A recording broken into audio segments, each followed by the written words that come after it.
മുഹീദ്ദീൻ ഷേഖിനെ പോലുള്ള മഹൽ വ്യക്തിത്വങ്ങൾ, അള്ളാഹുവിന്റെ ഔലിയാക്കൾ നമ്മളുടെ കളിപ്പിള്ളേരല്ല എന്ന് മനസ്സിലാക്കണം. അവർ നല്ല ലാ ഇലാഹ ഇല്ലല്ലാഹുവിന്റെ ആശയം മനസ്സിലാക്കിയ അവരുടെ ജീവിതം മുഴുവനും അതിനുവേണ്ടി ഒഴിഞ്ഞു വെച്ചവരാണ്.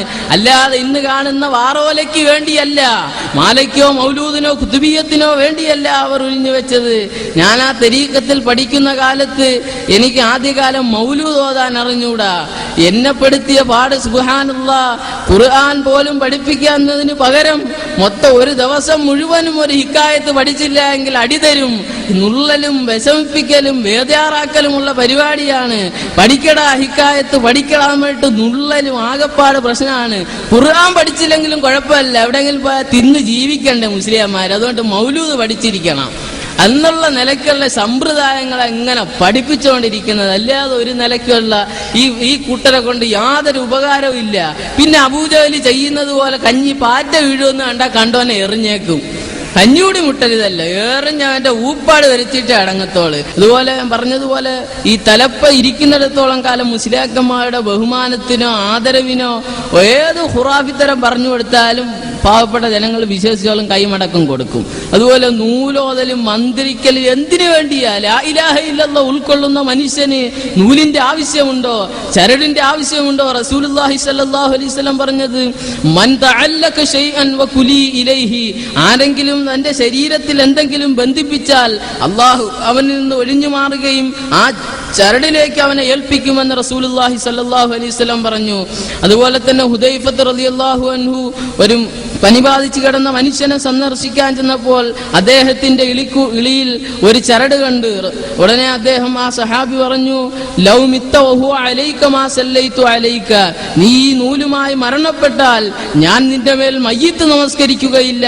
അത്രത്തോളം ഭയാനകത അതിനുണ്ട്. ലാ ഇലാഹ ഇല്ലല്ലാഹ് ഉൾക്കൊള്ളുന്നത് മനുഷ്യർക്ക് ചരടിന്റെ ആവശ്യമില്ല.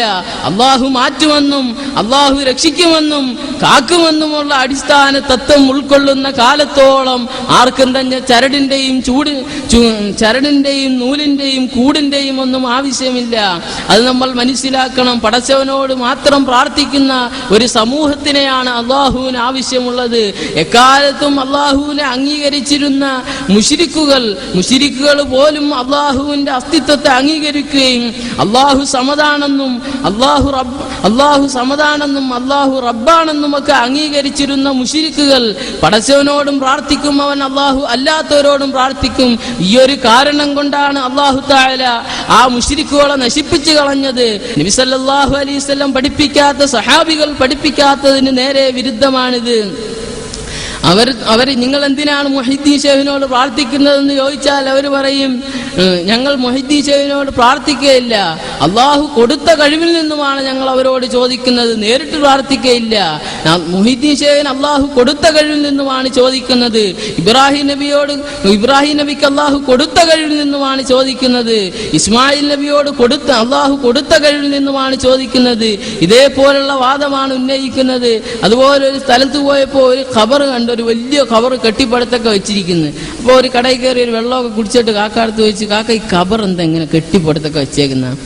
അതിൽ വലിയൊരു ചരിത്രം ഉണ്ടെന്നൊക്കെ പറഞ്ഞിട്ട് പുള്ളിക്കാരൻ പറയാ, ഈ കടപ്പുറത്ത് മയ്യത്തടിഞ്ഞു, ചവ ഇങ്ങനെ അടിഞ്ഞ്, ഏതോ ആരോ ചവ എന്തോ ഒന്നും അറിയണ്ട, എല്ലാം അടിഞ്ഞ്. അപ്പൊ എടുത്തിട്ട് പൊന്തനില്ലാന്ന ഇവരെ പാശ. എടുത്തിട്ട് ആദ്യമല്ലേ ക്രൈസ്തവർ വന്ന് എടുത്തിട്ട് പൊന്തനില്ല, പിന്നെ ഹൈന്ദവർ വന്ന് എന്നിട്ടും എടുത്തിട്ട് പൊന്തനില്ല, പിന്നെ മുസ്ലിങ്ങൾ എന്നപ്പോ അത് പൊങ്ങുമല്ലോ, അവർക്ക് ഇതിന്റെ പണിയാണല്ലോ. അപ്പൊ അങ്ങനെ പൊക്കിക്കൊണ്ട് വന്ന് ഇനി കാശാക്കി, അങ്ങനെ അടക്കി എന്തായാലും റാഹത്തായി.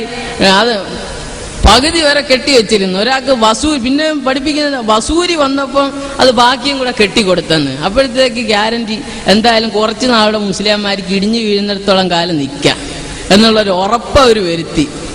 അങ്ങനെയുള്ള സമ്പ്രദായം. പിന്നെ അവിടെ എഴുതി വെച്ചേക്കും, ഇവിടെ സിയാറത്തിന് വരുന്ന പെണ്ണുങ്ങളെ ഉപദ്രവിക്കാതിരിക്കുക, കളിയാക്കാതിരിക്കുക, അവിടെ ഇരിക്കുന്ന മുല്ലപ്പൂ, പട്ട്, തിരി ഇതൊന്നും ആരും എടുത്തോണ്ട് പോകാതിരിക്കുക, പള്ളിയിലില്ലാത്ത വൃത്തിയെ കാട്ടിയ കബറിലുണ്ടാക്കി വെക്കുന്നത്. പള്ളി തുരുമ്പ് കിടന്നാലും എന്താ കിടന്നാലും അവിടെ കിടന്നോണം, ജാറത്തിൽ കിടന്ന പണി പൊളിഞ്ഞ്.